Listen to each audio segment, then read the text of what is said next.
episode of Sky's Horror Place contains what some would call, sensitive themes. Viewers be warned, and please don't complain and stay civil in the comments. You'll get a cookie if you do. Welcome to another episode of Sky's Horror Place. I'm Sky from Sky's Horror Place. And today, I'm bringing you 3 RWBY creepypastas. What's RWBY, you may be asking? Well, allow me to explain. Or you might not need an explanation. I don't really care. I'm explaining anyway. RWBY is an online web-based show produced by Monty Ohm and Rooster Teeth. Volume 7 comes out in November. It's been on since 2013. I'm very excited for Volume 7. And I'm very excited to be bringing you 3 creepypastas from the RWBY universe. So let's go straight into the video. No more ranting. I'll see you guys in a second. Spooky Spaghetti number 1. The RWBY Theory. This video is a short RWBY theory that I found on Wattpad. So I hope you enjoy it. Let's go straight into it. It's pretty short, actually. Besides this one, the other stories have been chopped up, kind of sewn back together. You know, kind of abridged in a way to save on time. Anyway, let's go on straight to the RWBY coma theory. Seems you can't step 5 steps without seeing a creepypasta that's a coma theory on a TV show. Anyway, see you guys. So I'm going to keep this story relatively short and simple. So essentially, it's basically a theory on the show where it basically states that RWBY is in a coma. Yang is actually her sister. Blake is the family cat. Weiss is just some rich girl at the school she wanted to make friends with. Neptune is actually Weiss's boyfriend. Sun is his pet monkey. All the members of Team Juniper are just friends. Coco is one of the popular girls at school with her pet rabbit Velvet. And it also explains that other characters are essentially their real-life counterparts, like Tai Yang being RWBY's father in real life, and Crow Bronwyn being RWBY's uncle, and Zwei being RWBY's dog. And the theory hasn't been updated for a while, and it's also including the Cinder stepmother. So Summer Rose is still dead, and Cinder is RWBY's stepmom. But it's not really a strong theory, has no evidence, and it's more of a story rather than a theory. And it hasn't been updated in a couple of years, so really, this one's one of the more obscure options to choose if you're choosing to read a RWBY creepypasta.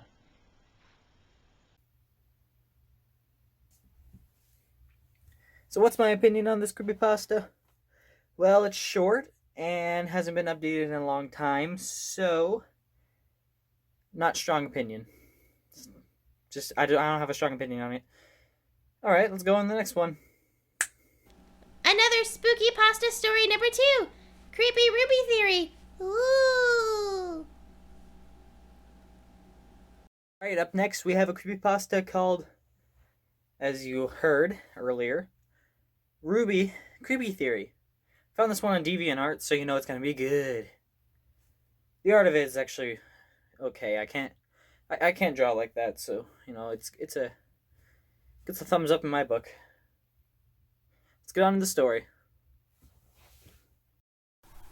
RWBY Creepy Theory, in a nutshell, is essentially this. RWBY is a little girl living with her father. Her sister, Yang, died. Blake and Weiss are dead. Blake and Weiss were originally 2 girls that RWBY wanted to make friends with at school, but died. No one knows how they died. They just died. Like, dead. Summer Rose, still dead. And Cinder is the stepmother. Woo. RWBY's father gives her a doll that looks like Yang. She loves it. She plays with it as much as she can. She later receives dolls that look like Weiss and Blake. She then starts creating the world of Remnant as we know it in her mind, creating these adventures. Adventures of Grimm and the White Fang. Adventures of heroes, villains, fairy tales, and love, support. The villains in the story were created by inspiration by her abusive stepmother, Cinder, and her step-siblings, Mercury, Emerald, and Neo. Mercury and Emerald were douches. That's basically all I can say. Neo, on the other hand, Neo would always be nice to RWBY whenever Mercury and Emerald weren't around. Whenever they were around, she'd jump on the bandwagon and be mean. RWBY wouldn't let anyone touch her dolls. How does Roman Torchwick fit into this? Roman Torchwick is essentially Cinder's lover. Essentially the Cinder's a cheating. She's cheating. And then every once in a while, RWBY's father tells RWBY that he needs to go get the special powder, cocaine. So she used this special powder and turned it into dust for her adventures. Eventually, one day when she got home from school, she saw Neo playing with Yang, the doll, obviously. RWBY tried to steal it away from Neo, but in their tussle, it was more of a gentle pull. Yang's arm broke. Now, if that's not the definition of irony, I don't know what is. Aha, rimshot. Didn't shish. Comedy's fun. Neo tries to apologize, but RWBY runs away, angry, sad. Runs into Roman. Roman asks, "Hey, why are you angry? Why are you sad?" RWBY explains. Roman says, "Don't worry, I can take the sadness away." And then RWBY disappears. And then a couple months later, after RWBY's disappearance, a bunch of different murders started happening. But all the people who were killed, were murderers, con men, rapists, basically evil people. But there was always a message next to the bodies. Either White Fang or Grimm. But at every scene there was also a little doll. Eventually, a couple months after RWBY's disappearance, they also found the body of Roman Torchwick, with a little girl sitting near, playing with the doll, covered in blood. If you haven't guessed, that little girl's Ruby Rose. And some would say her hair, which had much blood, was red like roses. On to the analysis. I snapped. What's my opinion? Well, I would say it's definitely longer than the other one, but the content isn't better. It has unnecessary and senseless violence and gore for no reason. Now, I'm a man who likes a horror movie that has some good blood in it, okay? I love the Saw franchise. I love the Friday the 13th franchise. But you don't need to have senseless blood for no reason to have a good story. You know, unless you're Jason or Jigsaw, Freddy. Then you get a pass. Next creepypasta. My hand's still in the shot. Pasta of Spook, number 3, RWBY Death and Despair. Hey audience, take a shot every time me or Sky says the word RWBY. Pasta, RWBY Death and Despair. It's the last episode creepypasta. Let's go. No introduction. Let's do this. Before we start, I feel I am obliged to say that this creepypasta does mention and use the creator of RWBY's death, Monty Ohm. He died a couple of years ago. He will always be remembered, and his work will always live on. RWBY will be in the hearts of many people, and Monty will be in the hearts of RWBY people. Now, hopefully, I can at least read this creepypasta, trying to share something a fan made, to at least try to remember him. even if it is, yes, a little distasteful. The creepypasta starts with our genderless main character finding a pop-up on the Rooster Teeth website. RWBY Season 2.5, Episode 1, Death and Despair. They were excited. They didn't know that there was going to be another season. They thought the show was going to end shortly after Monty's passing. They were excited. They clicked on it, and the intro song was sad. It wasn't like the Season 1 intro song, where it was happy, got you hyped up. It was more sad, signifying that an important character would die that season. And the animation was a little choppy, like Season 1's animation, but slightly worse. Then the actual episode started. It opened with Team RWBY sitting in their room, Yang pacing around the center of the room, while all the other members sit on their beds, quiet. RWBY has red eyes, after, the result of crying. Yang tries to cheer up their team, but everyone else basically says that there's no use in trying. Blake has scheduled a one-on-one head-to-head fight with Adam to the death to see who will prevail. Which was odd because Adam wasn't introduced in Season 2, and he was going to be introduced in later seasons.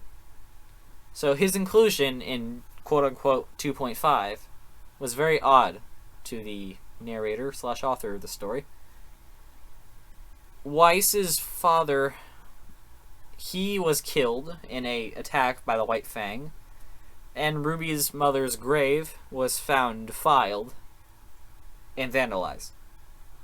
Yang still continued to try to cheer up the team, while everyone snapped at her, yelling profanity cuss words such as the F word and the B word, which haven't really been used a lot or at all really in the show at that point. In fact, the only use of heavy swears I can remember was in the Season 4 when RWBY fought that scorpion guy. I can't remember his name. Got his tail cut off. It was actually kind of funny to watch. But Yang, saddened because of this, left the room in anger and in sadness. RWBY decided to leave as well, to go see if her mother's grave was cleaned at all. Weiss didn't really leave the room, but Blake had to go and fight Adam. It's first shown that Yang meets Cinder in the main corridor of the school after Cinder causes an explosion, causing Yang to bleed from the head, which is also coincidentally the thumbnail of the video, which was a close-up of Yang's face with blood dripping down from it like an injury. After the fight, Yang loses and dies because of her injuries, while Cinder goes and continues to ravage the school. Before this happens, though, we are shown a clip of Teen Juniper. But Ren and Nora are nowhere to be found, and Pyrrha is, instead of being her usual happy self, basically yelling angrily at John, telling him to master his semblance to help see if we can help their teammates. John, while trying his best, apologizes to Pyrrha, saying there's not really much they could do now, and then both of them break down crying, signifying that either both Ren and Nora, or just one of them, had passed. Then it cuts to a clip of Blake and Adam fighting. They are both cutting each other down, chunk by chunk, piece by piece, until eventually Blake wins. But out of nowhere, Blake just stands there and says after this fight, nothing is meaningful. Or at least I'm pretty sure that was the quote. Can't really remember if I'm being 100% honest. And then she shoots herself in the head. Why shoot yourself in the head after winning a battle against your arch rival? No one knows. And then it shows RWBY going to the woods, getting lost, encountering Roman Torchwick. And the encounter is a very graphic encounter. Use your imagination. And then shortly after that scene, an ad played in the video. Apparently it was a Chili's ad. And then it came back and it showed Ruby, after being, for lack of a better term, defiled, going through the woods, eventually finding her mother's grave. She sees her mother's grave and she looks inside of it, finding Weiss laying in there. Ruby then begins to cry, and the episode ends. The episode was later taken down, and it was revealed that someone on the Rooster Teeth crew had taken Monty's death way too seriously, or as serious as he could take it, and created that episode as a tribute, which was very odd to many people. If you're going to commemorate someone's death, you don't basically turn the thing they have made into something that they wouldn't have done. Obviously, this episode was fake. It is a creepypasta after all. This episode never existed. And Monty's passing was definitely a sad thing to strike the RWBY community. And I definitely hope that everyone has at least found closure by now, about 5 or 4 years after his passing. On to my analysis. I hope you guys enjoyed. It's simply just another lost episode creepypasta. No strong opinion on it. I just thought I'd share it with you guys. Let's go on to the final thoughts and conclusions, and end the video. That snap was horrible, I'm sorry. Final thoughts and conclusion! Yay! Also, if you actually did do a drinking game, you would probably die. Unless it was milk. Then you could. RWBY. So, final thoughts and conclusions. The first story, while unfinished, I don't enjoy. So, I'm going to give that one 2.5 out of 5 stars. The second one, RWBY Creepy Theory, that was a little more enjoyable. But I do have my complaints. Spelling errors, not being able to spell some of the characters' names, as well as senseless violence. Horror movies get a pass, but stories, you can have a good story without senseless violence. My opinions on movies and stories are different, trust me. So, story point of view, I'll give it 3 out of 5 stars. RWBY Death and Despair, it's not one of the better, I would say. It's not better than the other two, it's around the same. And I've heard a lot better lost episode creepypastas in the past. So, I'll give this one around the same grade the last one had, 3 out of 5 stars. I hope you guys enjoyed this video, do the YouTube stuff, and I'll see you later. As well as a special thanks to Rinny for providing the voice lines of Ruby Rose. Thank you again for watching this video. Sky from Sky's Horror Place signing out, and I hope to see you next time. And I don't know what I'm gonna do for the next video. I'm thinking I'm gonna do something on the Dead Rising video games. So look forward to that. I'll see you guys next time. Next video. Bye. Thank you for sticking to the end of the video. The RWBY lines were provided by the very talented Rinny. Extra special thanks for those. Like, comment, and subscribe. Thanks. Also, if you guys see Yang around, please tell her that she owes me $5. Okay, thank you. Bye. Also, follow Rin. You know, her Instagram is Ruby Rose is a Rose. Very original, I know. Makes sense, huh? Anyway, see ya, bye!